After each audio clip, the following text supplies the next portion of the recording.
Welcome to Business Minds. This week, we introduce you to Vanessa Cherenfant, Chief Strategy Officer at Via Rail. For me, it's really you're an architect of an organization. From an engineering background to holding several leadership positions, she tells us the story of her career and how she had to fight to make room for her ambition. I have not let anyone put me in a box. To become CSO of one of the main transports company in North America. Learn to learn fast because the world is moving fast. In this interview, she explains to us the bread and butter of business strategy and her vision about the future of transports. And all of this is what makes business beat, right? Your thoughts and questions are always welcome in the comments. Don't forget to subscribe. Enjoy the episode. Yeah, let's go.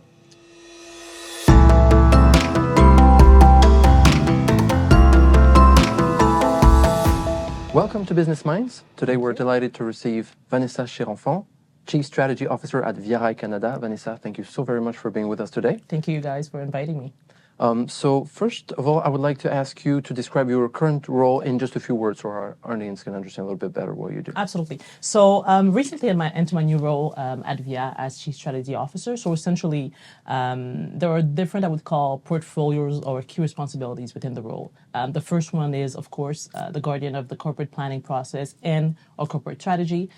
Second, afterwards, is we are in the midst of transformation at VIA around multiple projects that we want to bring to our customers to be able to, of course, elevate the services that we offer and be able to transform really the way that our passengers experience our train. So essentially within my department, I'm responsible for real estate improvement. So essentially the stations across Canada, as well as being able to enhance the level of services. So looking at possibilities of expanding routes, optimizing the services that we already have, and different projects as well around internally, how we can essentially involve all employees into continuous improvement, innovations to really leverage essentially not only the passion of our people for rail, for passengers, but also their intelligence and their knowledge around rail transport, the maybe inefficiencies that we would have, and how we can leverage technology and to be able to transform the way we do things.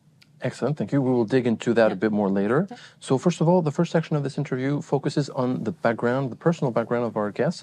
So my first question is very simple. Where did you grow up and what kind of job were you dreaming to do as a kid? Okay, yeah.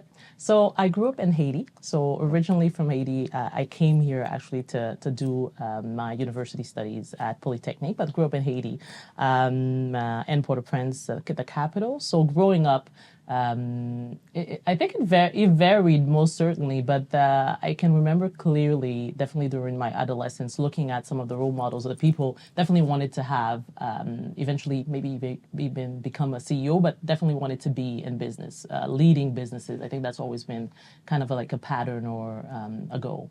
Okay, what attracted you to the world of business? The possibility to impact. I think one of the great things of around business and even engineers, whatever role that you have, essentially is the ability to impact people's lives. And when you're working within a business, you actually have services that you deliver. So services that you deliver to daily customers, services that you deliver maybe to people that have a need that you're solving that is essential. So I think it's that need or that want to have impact and to leverage whatever ways to also have that impact. Okay, and so you did your studies in engineering. Exactly. But you still have some clear goal to go into business. How did that thought process So for me, they're not different, right? Or especially industrial engineer. So I'm an industrial engineer, and industrial engineer for me, I think it's one of the closest, actually, maybe fields to business, but with that background of being able to be either an innovator or being able to actually develop and build systems. Because when you look at industrial engineering, for me, it's really you're an architect of an organization. So and industrial engineering looks at three things essentially: it's people, process, and systems, and how to optimize all of that. And all of this is what makes business beat, right? So for me, that's actually one of the reasons that I stayed, because I did actually imagine or I did entertain the idea at some point maybe I wanted to switch in business, but I realized with a background in industrial engineering, it actually elevated the level that I could bring to any company and the knowledge also around processes and the mechanics of running a business above the aspects of, administration. Okay, very interesting. And so you touched it quickly before. Who were your inspiration figures growing up, your role models? Yeah. I definitely would be remiss to not mention my mother. My mom is definitely one of my biggest role model or inspiration. So in Haiti or in Haitian culture, we have a concept called potomitan, which is essentially is like the center of a room or the center of a family. And mothers typically in our culture really play that role. My mom is has been actually a lot of, in that sense, the backbone of her family.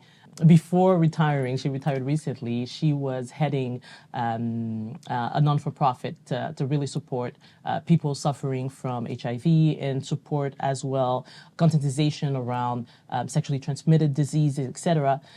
But my mom, my dad, is a surgeon. He actually used to work outside of the city, so we were with my mom all week. She was the one, that really supported us, was bringing us to schools. And when I decided, and I'll tell you the story of when I decided why I decided to leave Haiti and study externally, my mom took up so many additional jobs to be able to support us. So she started a business doing like training, and she really supported my dream of being able to study abroad and supported us. So she's for me, of course, the epitome of not only the example of leadership, but an example of impact, an example of doing whatever it takes to be able to support or to realize your dreams, essentially. Second one, which is something that my sister and I were 4 kids. My sisters and I, because we're closest in age, we every day when we used to come back from school, we came in exactly at the time that there was the Oprah show. So we were fed Oprah. I would say daily, coming back at 4 o'clock, watching the Oprah show. So definitely Oprah, I would say, has been, and I think not only for me, but all my sisters as well, that sort of like big inspiration of bigger than life personality, and of course, woman who's built herself. So that would say those are my two role models. Excellent. And so now maybe it's a good time to tell us the story of what made you leave Haiti to come to Canada. I think one thing, and we might discuss it later on, for me is, realizing your potential. So when I was looking at Haiti, looking at potential paths, of course, being an underdeveloped country, the possibilities to really have maybe the type of career that I envisioned was not there in Haiti. So that was like one of the biggest motivation. And so the short story, because I said previously I decided to leave Haiti, the short story is my parents weren't set on sending me to study abroad. So I had an older sister who studied in Haiti, so for them it was natural to see me follow that path as well. But I had decided that I didn't want to stay in Haiti and I wanted to leave. So I campaigned for a full year, essentially applying to universities outside of Canada, even applying to get outside of Haiti, even applying to get my visa. And then when I got accepted to schools and got my visa, then I met with them and said, well, so what do we do now? And that's where they gave me the full support and encouraged me to go, and actually supported me to move along. And my sisters followed as well, so the whole family as well is here now. Excellent. And so after your background in studying in engineering, what was your first job, basically? How did your career start? So classic, right? Industrial engineer, studied in manufacturing, and I started at Bombardier Aerospace in continuous improvement. So really I was working with the continuous improvement team, working with, within the manufacturing plant, it was Challenger at the time at Dorval, so in the business jet division, so working on different initiatives. So working on different initiatives to be able to optimize, cycle time, be able to again engage employees around finding different ideas to improve their daily work activity. So it was a fun time. Excellent. And so from that point to where you are now, can you tell us the story of the main steps of your career, the key turning points that made your career what it is today? Absolutely. So while going through Bombardier, thinking about the fact of, okay, well, how can I have impact, or how can I build something? I wanted to test entrepreneurship. So I would say the first thing that happened after Bombardier is, and one of the reasons why I left as well, I wanted to launch a startup, so be an entrepreneur. And so I had at that time come up with a concept called Alicia that was leveraging AI, so machine learning at the time. It wasn't as sexy as AI. So machine learning to be able to personalize travel itineraries. So it was really two different programs, like District 3 at Concordia, worked with different teams, a big team, to be able to build a platform, worked around to actually with travel agencies as well to see, or tourism board to see how we can connect and essentially have that algorithm to be able to personalize the recommendations that they made to their clients. So that was like 10 years ago. And at that time, really, in terms of market, it wasn't ready for that type of project, one. And second, being like a very good engineer, I was definitely focused on the product, not so much on the go-to-market, or not enough on the go-to-market. So commercially, the project really was not viable enough, or not viable fast enough. So I had to pull the plug, which was a very difficult decision, even if I'm talking about it or seem to be talking about it easily now. So pull the plug after 2 years, but I still wanted to stay in entrepreneurship. So afterwards, I joined a startup that I had just launched a product maybe 2-3 months before joining, called Office Vibe. It was a real-time employee engagement platform. So going back to my background as industrial engineering in terms of organizational development, which is one of the aspects also that you learn through engineering, I came in, I was the 8th employee, so it was really just starting and organizing. And then I took on the customer success department, also built a strategic partnership channel, so to be able to see, okay, how can we leverage essentially that platform and be able to get, of course, accelerate, I would say, the sales growth, which is one of the aspects that I built.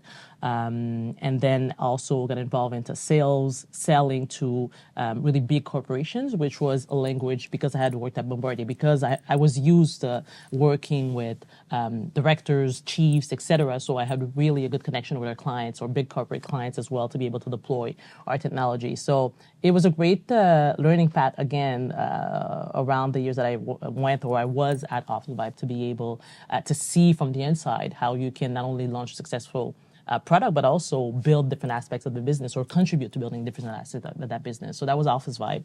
And then afterwards, from that point on, I think my career essentially accelerated in terms of the different roles that I had, so that I held.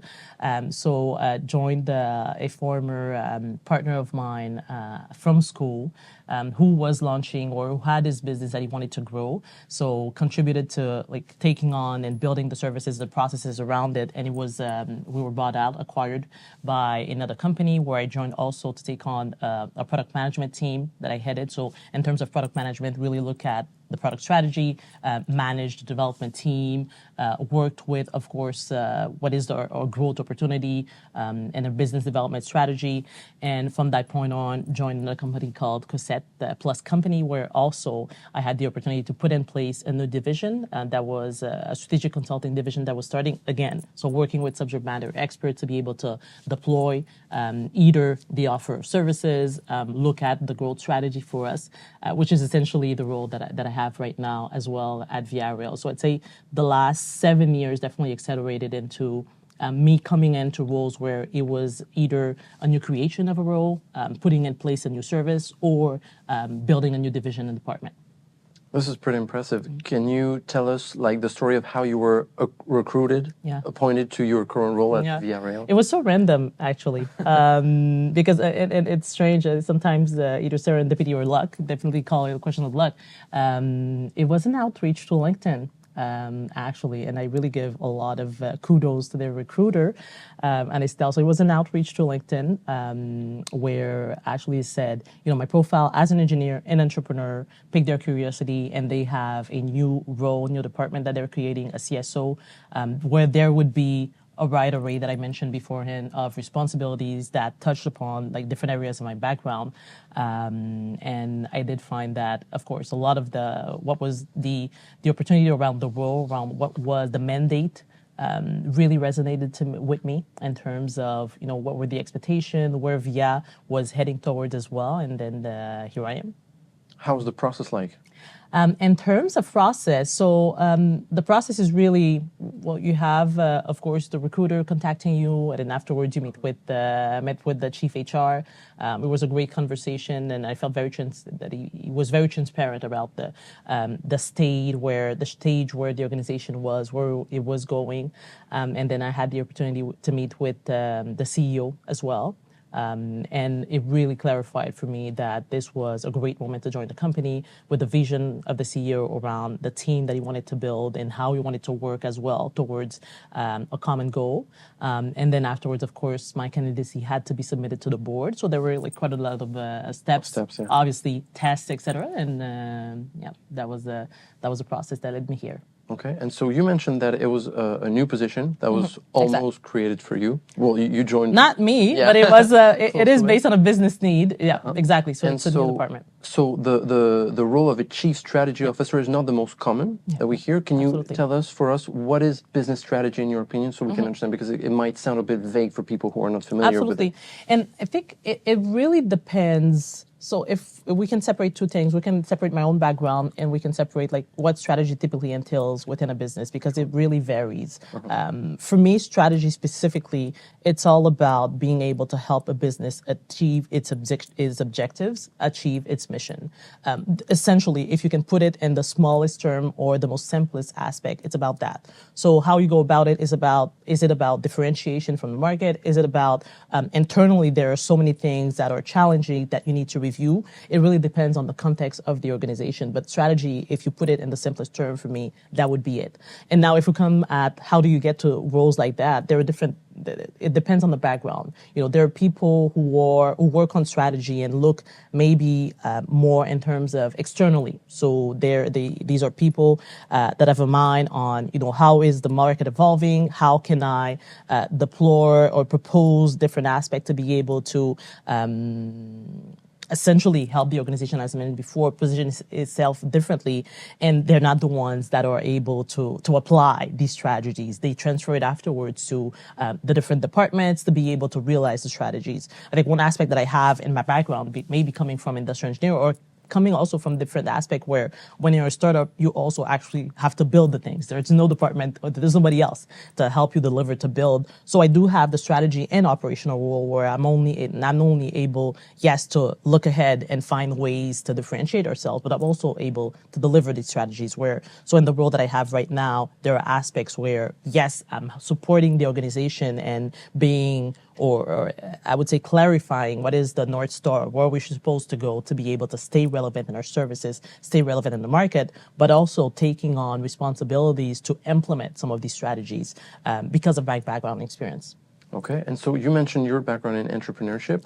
Do you think there's like a typical background to work then in a strategy position, or is this? Absolutely not. Yeah. And I would say, you know, if you look at people who hold, most of the people who hold strategic roles in organization, a lot of them come from maybe big four companies because they have that aspect of being in consulting. Of course, in consulting, that's what you do. You diagnose, you look at, market opportunities, and then you propose solutions. A lot of them come from that background, and I don't at all. So for me, there's no like one path to be able to get to these roles. Of course, your ability to think strategically, your ability to elevate yourself from the daily operations is key and critical. And your ability to rally people around a vision or around a need, a pressing need, is what's going to be important. So definitely, if you have a sort of a mixed background between, yes, strategy, but even coming from operation, if you've done entrepreneurship, you've been an entrepreneur, you have that outlook for sure.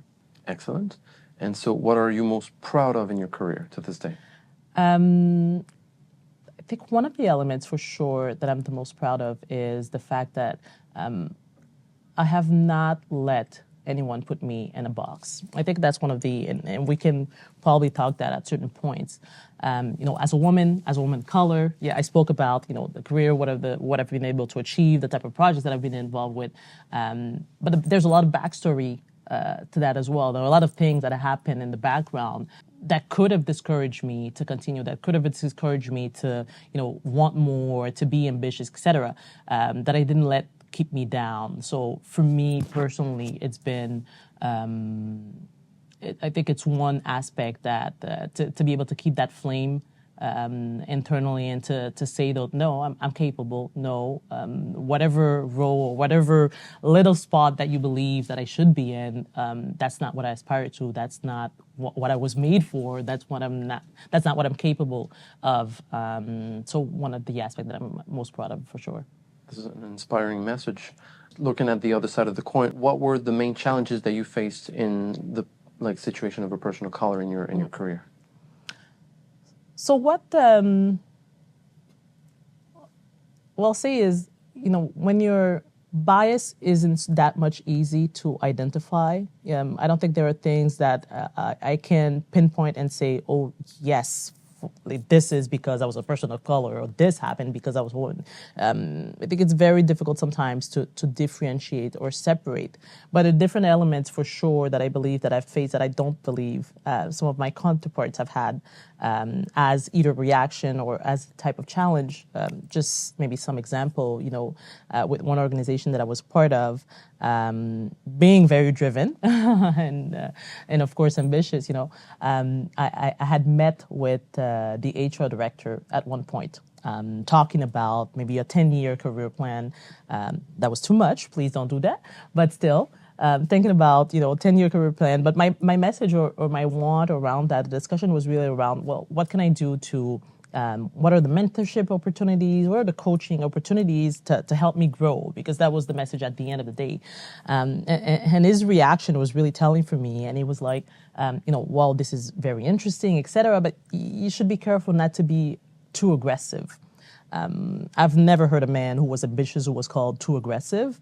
So that for me was clearly a message, or the way that I received that message, maybe if even if it was not the intention, was, like, calm down, or maybe you should stay in your spot, or you want more, but why is it bad for a woman to want more? Why is it bad to want more? Maybe, yes, it could have been brought in differently, but for me, that was a first flag to say, well, that's not normal, to being tagged or being called aggressive, because I'm showing that I actually want to be more involved. I want to grow. I don't think there's anything bad about me, and I don't believe, men who show that they are ready to take on challenges or to raise their hands or ever called aggressive. I think some of behaviors, as we've come to know, those behaviors are pretty encouraged. A second aspect, maybe, was, at one point as well. I took on a role where I was heading a department, and the person previously was a VP and I was a director. So of course I asked, I'm taking on the same type of responsibilities. Nothing changed around the role, but I was still tagged as a director. So I asked, what is going to be done with the role in terms of, because the responsibilities also came with the category of the job, which was a VP job. And the response essentially at that time was, why are you asking about the title? Is this the only thing that you're concerned about, that you're worried about? So again, it was me the problem, wanting actually to be treated equally, to be treated fairly. So I think these things, I don't think people come out, wanting to differentiate, but those are daily bias that you can receive as message, and those are constant message that you're receiving that may say, well, you're not good enough, well, you want too much, well, why do you want too much, etc. And especially women, I think we're still in a society, right, that gives us those messages where don't be too nice. Yes, you're too nice. Don't be too aggressive. Be ambitious, but not too much. We receive too many contradictory messages, essentially. So I think there's a lot of work that needs to be done. Yes, on society's part to be able to counteract that message, but also as women to be able to filter through these messages and to be true to ourselves and to recognize that these wants and desires and ambitions are valid, and to listen to ourselves and be actually knowledgeable of who we are, what we can accomplish, and what we're capable of. What do you think will be some ways we could work on as a society to fight these biases that we have?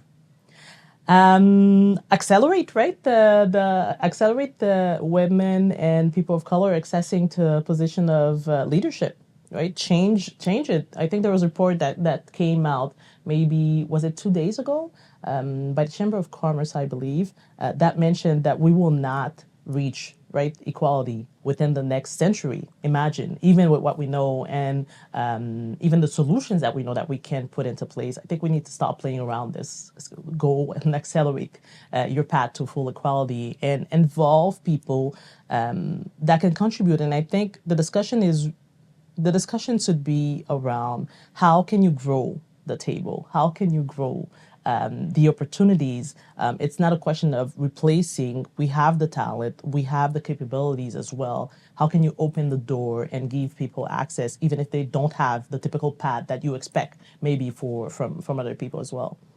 Excellent. Thank you very much for sharing about this. What are the most important skills that you have acquired in your life, in your opinion? I think for sure one of the aspects is adaptability. So being, in different contexts, being in different industries, taking or being involved in different projects has allowed me to not only to be resilient, but also be adaptable, to adapt to either different cultures, adapt to different rhythms as well.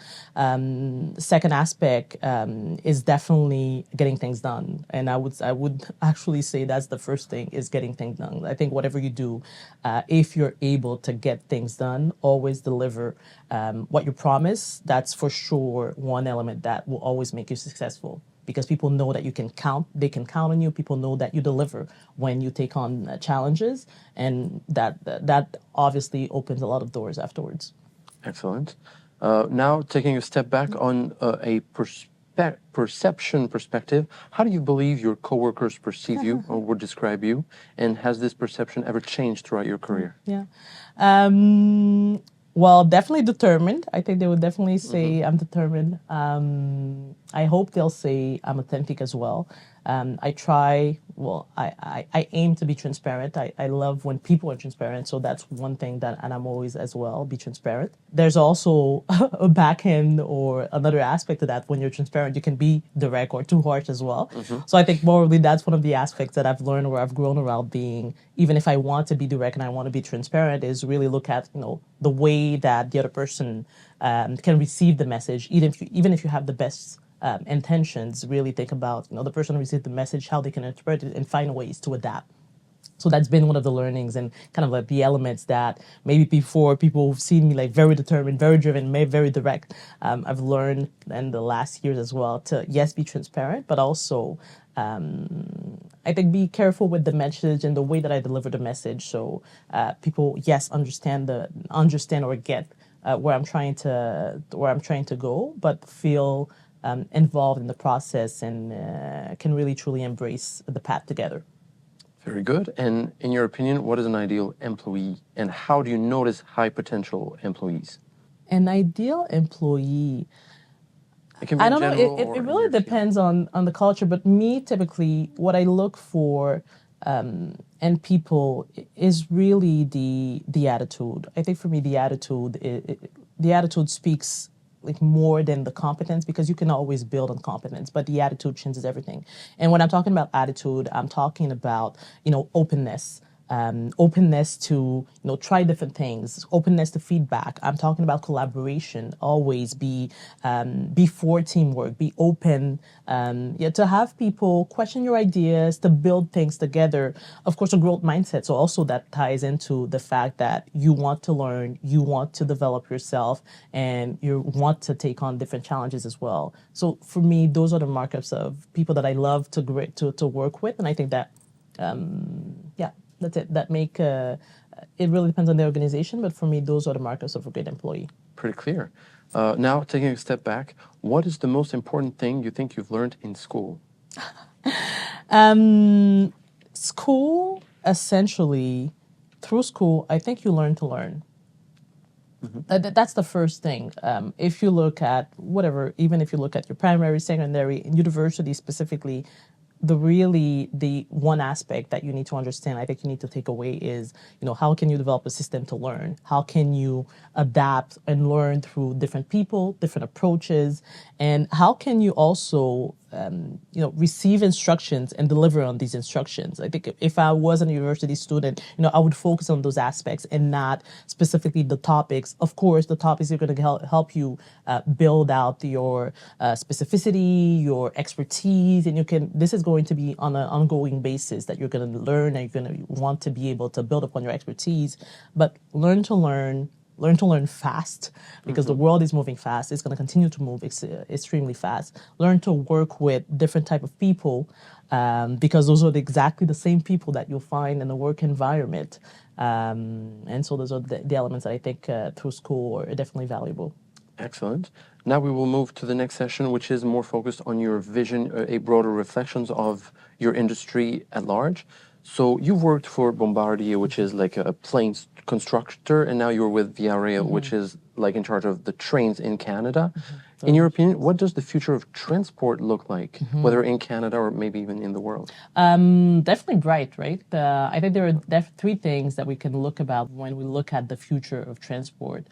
One is sustainable transport. So for sure, with the acceleration of climate change, I don't think any company right now can overlook the fact, especially transport companies, can overlook the fact that we have a critical role to play in decarbonizing the economy. So of course, even looking at airlines, looking at the airplane constructors, whatever type of transporter, you have to look at it through the lens of how can you contribute to decarbonizing the economy. And I think rail, of course, has proven to be the really friendliest mode of transportation. So it's really, when we look at all modes of transport, it's the one that has the lowest impact in terms of emissions. So for sure, for me, how through different, all the stakeholders can contribute to decarbonizing the economy is the one aspect that for sure every company will look at, and government should look at as well when they're thinking about transport. So that's why you have so many programs, right,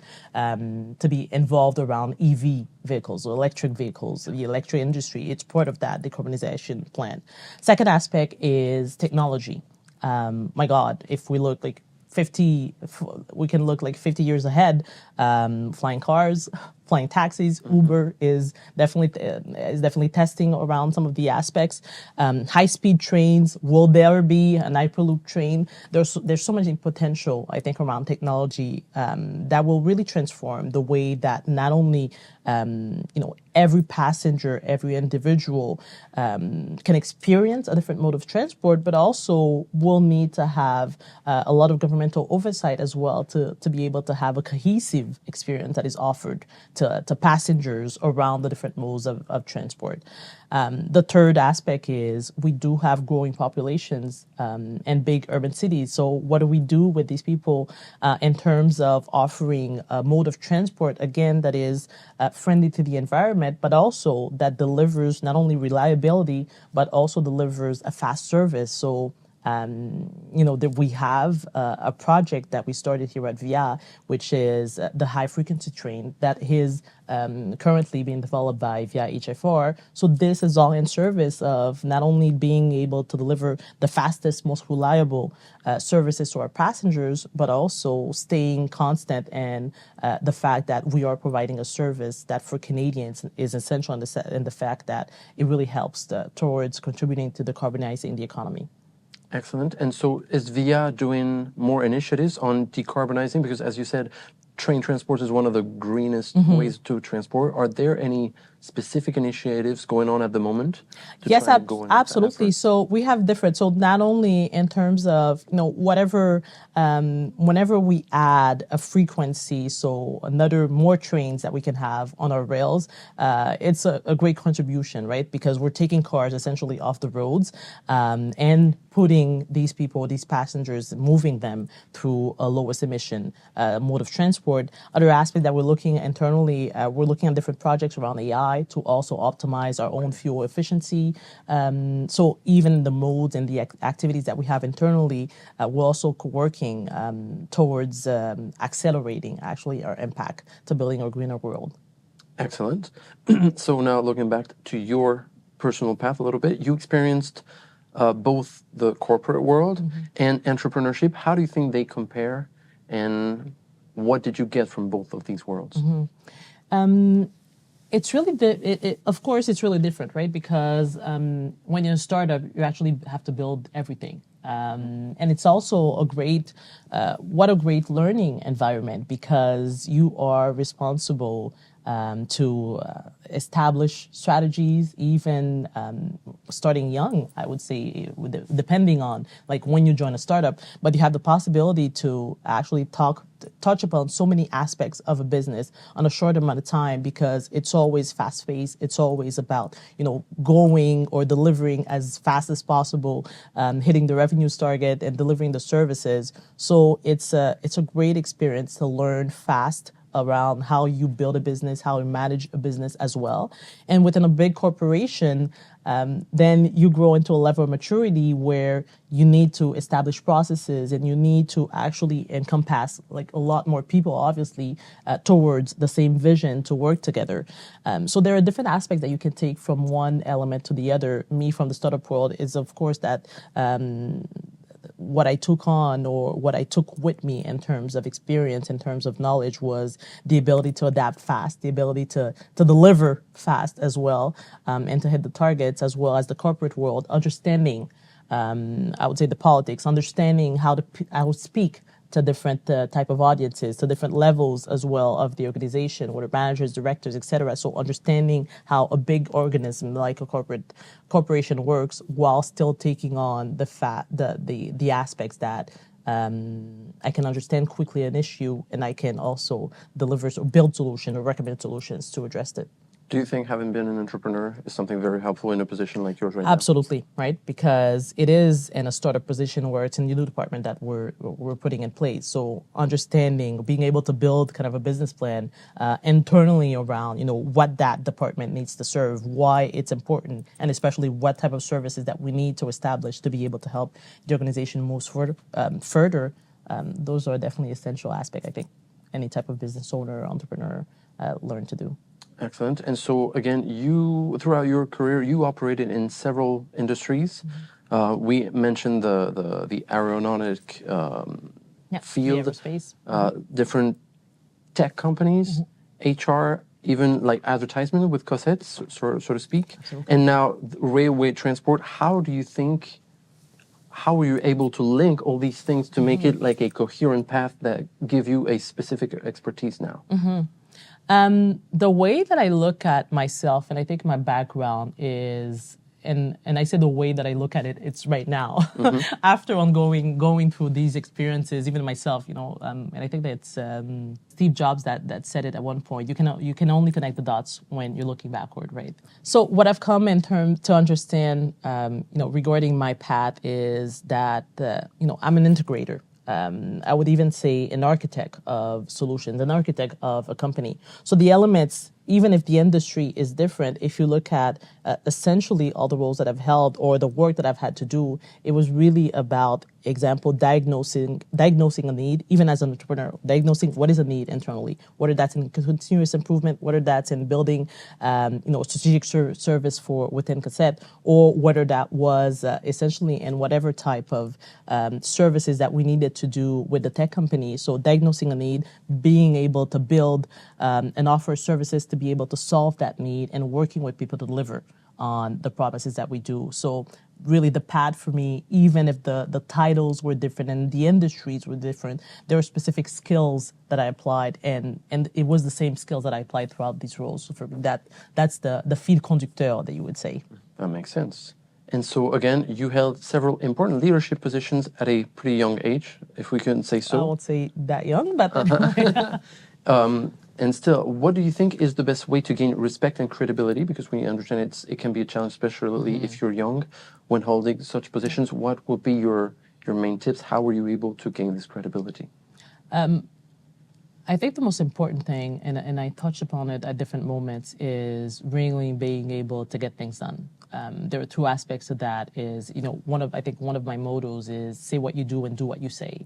Mm-hmm. So if consistently people know or see that you show up and you're actually doing the work and delivering what you're promising on, that builds credibility, that builds character as well, because people know that they can count on you, and they understand the value that you bring. And of course, staying true to yourself, staying true or standing by your values also gives you the credibility and builds character around, how much people can trust you and trust in you as well. Okay. Were you ever asked in your career to do something that was not completely aligned with your value, where you had to fight to stick to your values? I think definitely not asked to do, but whenever I found that the culture was not aligned to my values, and some of the examples of responses or feedback that I had that I shared with you, that was a clear indication that I was not at the right place, and that definitely led me to also leaving those type of environments.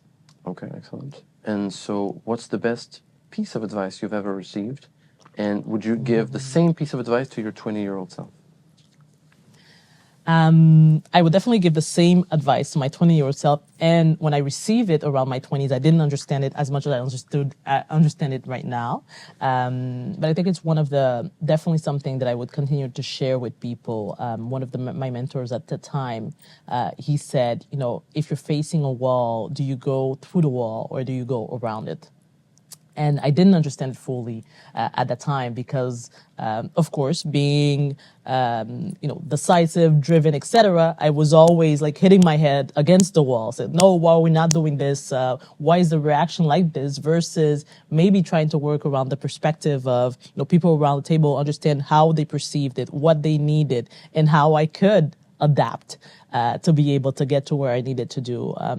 That's a lesson that I learned a long number of years after he gave me that first advice. But I think that's definitely one of the aspects that I still think about today in terms of advice. If you're hitting a wall, stop trying to go through it, find a way to go around it. Pretty good one. Thank you for this. So now we're getting to the last few questions of this interview. Number one, what do you have left to accomplish? Everything. I'm just starting. I'm just starting. So everything. Perfect. How would you like to be remembered by your coworkers and collaborators once you retire? Okay. That I hope will be in a long time. Still, definitely that I stay true to myself. That I gave it all. I gave it all. Stay true to myself, and I created the impact that I aspired to. Perfect. If you could have a private meeting with someone, anyone dead or alive, who would it be? Satya Nadella, the CEO of Microsoft. In terms of leadership model, in terms of what he's been able to accomplish the last, I think it's been 10 years that he's been at the head of Microsoft. I would, yes, Mr. Nadella, looking forward to meeting you. Excellent. And so final question of this interview, what can we wish you for the future? More growth, more personal growth internally, the lessons, more growth. I think to continue to have fun and to continue to, have projects that I can involve myself fully and really also contribute to the level of impact that I want to. Perfect. Well, Vanessa, thank you so very much for being with us today. Thank you. This was Vanessa Cherenfant on Business Minds. Thanks so much. Thank you very much. J'ai oublié c'était quoi ta question. Je l'ai blatté, hein? C'est correct, je reprends. C'était quoi ta question? How are you able to link all of these